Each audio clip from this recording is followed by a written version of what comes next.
মুখ্যমন্ত্রীর এই ভয়ের থেকে কিন্তু আজকে এই তাড়নার থেকে একটার পরে দেখুন সুপার নিউমেরিক পোস্ট তৈরি করেছে অযোগ্য চাকরি চোরদেরকে বাঁচাতে। সেটা যখন বাধা পেল তারপরে সেটাকে আবার অ্যাপিল করলো, আবার সুপ্রিম কোর্টে গেল, high court supreme court high court supreme court, বারবার ধাক্কা খাচ্ছে।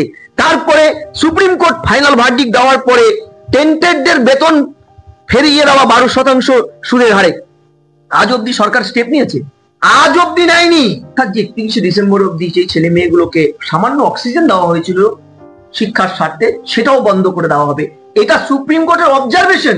আপনি এই অর্ডারে কোথাও দেখেছেন মাননীয় মুখ্যমন্ত্রী কোর্টের অর্ডার মেনে, সুপ্রিম কোর্টের অর্ডার মেনে প্রেস কনফারেন্স করে কিছু বলবেন? এটা কোথাও আছে? আছে? আজকে 26 তারিখ মে মাসের সুপ্রিম কোর্ট কি বলেছে তাকে করতে? আসলে কিছুই না। এই ছেলে মেয়েগুলো কবিগুরু রবীন্দ্রনাথ ঠাকুরের ভাষায় শূন্য হাতে ফিরিয়ে নাথ, পথে পথে দাঁড়ে দাঁড়ে, এই শূন্য হাতে ফিরছে। আর এই শূন্য হাতে ফেরা এই অসহায় ছেলে মেয়েগুলোকে ক্রিয়নক পুতুল করে কখনো শিক্ষামন্ত্রী মিথ্যা কথা বলছে, কখনো পুলিশ পেটাচ্ছে, কখনো মুখ্যমন্ত্রী মিথ্যা কথা বলছে।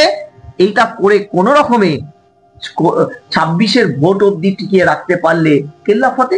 দেখুন শিক্ষামন্ত্রী, আপনি একটা অদ্ভুত হাস্যকর প্রশ্ন করলেন। একটা অদ্ভুত রাজ্য এবং অদ্ভুত তার শিক্ষামন্ত্রী, নাট্য ব্যক্তিত্ব ব্রাত্য বসু, যিনি একটি সামার ভ্যাকেশনের অর্ডার প্রেস কনফারেন্স করে করতে পারেন না। ওটা মুখ্যমন্ত্রী তার অধিকার দেয়নি তাকে। শিক্ষামন্ত্রী তিনি শুধু শিক্ষামন্ত্রী হিসাবেই আছেন, তার কাছে শিক্ষার ব্যাপারটাও রাখা হয়নি। তার কাছে ন্যূনতম একটা অধিকার প্রেস কনফারেন্স করে হাই স্কুলের সামার ভ্যাকেশন ডিক্লেয়ার করবে, সেটাও রাখা হয়নি।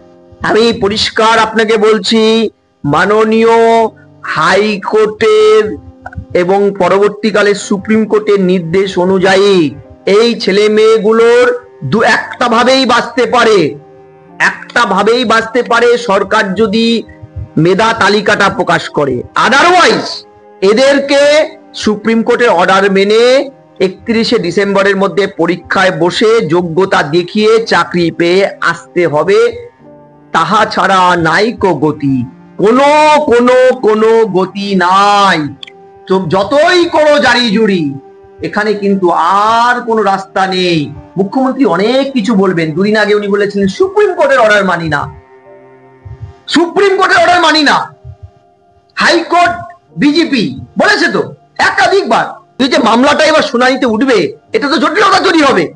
সরকার কন্টিনিউয়াস জটিলতা তৈরি করছে, কারণ সরকার চাইছে সুপ্রিম কোর্ট এমন সাংঘাতিক কোন অর্ডার দিক যাতে ছেলে মেয়েগুলো আর চাকরি পরীক্ষায় বসতেই না পারে।